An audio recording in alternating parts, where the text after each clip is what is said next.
surat keputusan pencabutan 22 izin PPBPH ini akan segera dirampungkan dan disampaikan ke publik.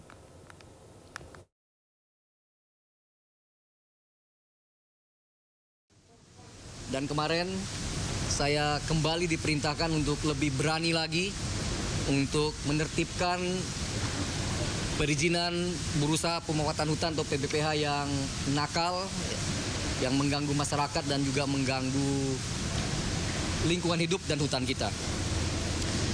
Jadi secara resmi hari ini saya umumkan kepada publik atas tunjuk Pak Presiden, saya akan mencabut 22 PBPH, perizinan berusaha pemanfaatan hutan di yang luasnya sebesar 1.012.016 hektar, termasuk diantaranya di Sumatera seluas 116.198 hektar.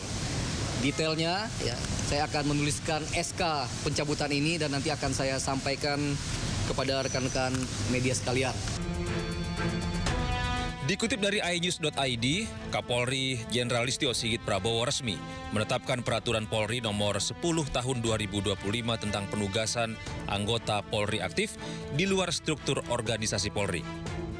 Peraturan ini membuka peluang bagi anggota Polri aktif untuk menempati posisi di 17 kementerian dan lembaga negara di luar struktur Polri, sekaligus mengatur bahwa anggota Polri yang ditugaskan ke posisi sipil harus melepaskan jabatan di internal kepolisian sebelum menduduki jabatan baru.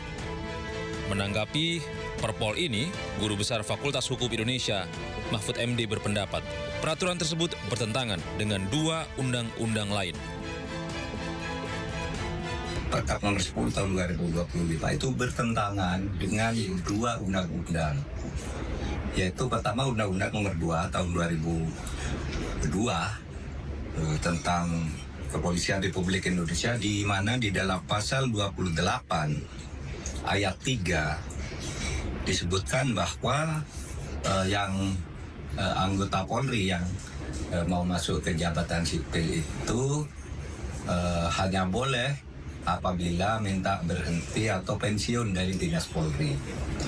Nah, ketentuan terbatas ini sudah dikuatkan oleh putusan Mahkamah Konstitusi nomor 114 tahun 2025. Perkap tersebut juga bertentangan dengan Undang nomor 20 tahun 2003 tentang ASN, terutama pasal 19 ayat 3 yang menyebut bahwa jabatan-jabatan sipil di tingkat pusat boleh diduduki oleh anggota TNI dan anggota Polri sesuai dengan yang diatur di dalam Undang-Undang TNI dan Undang-Undang Polri. Sebelumnya pada 14 November 2025, Mahkamah Konstitusi melalui putusan nomor 114/PUU 22/2025 menegaskan anggota Polri yang menduduki jabatan di luar kepolisian atau sipil harus mengundurkan diri atau pensiun dari kedinasan kepolisian. Tim Liputan iNews melaporkan.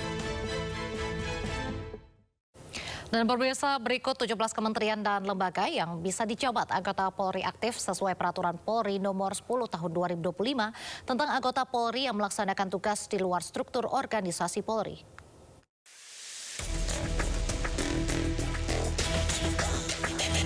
Satu, Kementerian Koordinator Politik dan Keamanan. 2, Kementerian Energi dan Sumber Daya Mineral. 3, Kementerian Hukum. 4, Kementerian Imigrasi dan Pemasyarakatan. 5, Kementerian Kehutanan. Lalu 6, Kementerian Kelautan dan Perikanan. 7, Kementerian Perhubungan. 8, Kementerian Perlindungan Pekerja Migran Indonesia. 9, Kementerian Agraria dan Tata Ruang Badan Pertahanan Nasional. 10, Lembaga Ketahanan Nasional. Selanjutnya 11, Otoritas Jasa Keuangan. 12, Pusat Pelaporan dan Analisis Transaksi Keuangan. 13, Badan Narkotika Nasional. 14 Badan Nasional Penanggulangan Terorisme, 15 Badan Intelijen Negara, kemudian 16 Badan Cyber Sandi Negara, 17 Komisi Pemberantasan Korupsi.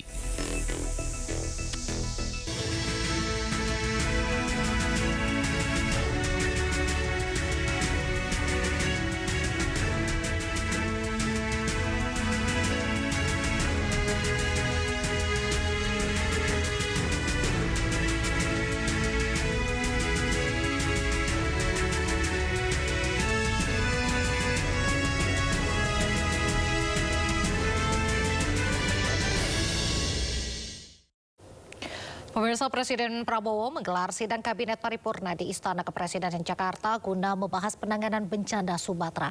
Presiden juga menekankan agar pejabat dan tokoh negara jangan menjadikan bencana sebagai wisata.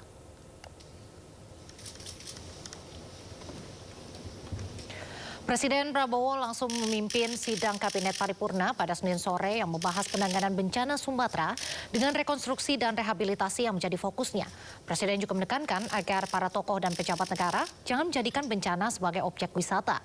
Presiden meminta agar pihak-pihak yang datang harus benar bertujuan untuk membantu. Jangan pejabat-pejabat tokoh-tokoh datang ke daerah bencana hanya untuk foto-foto dan untuk dianggap hadir, ya. Mohon sebaliknya kita tidak mau ada budaya wisata bencana. Jangan, kalau datang benar-benar harus ada tujuan untuk membantu mengatasi masalah. Saya kira kalau unsur pimpinan datang yang punya tugas dan portofolio ke situ. Mohon ini saya lihat ada kecenderungan wisata bencana ini tidak bagus. Ya, rakyat di situ jangan dijadikan objek.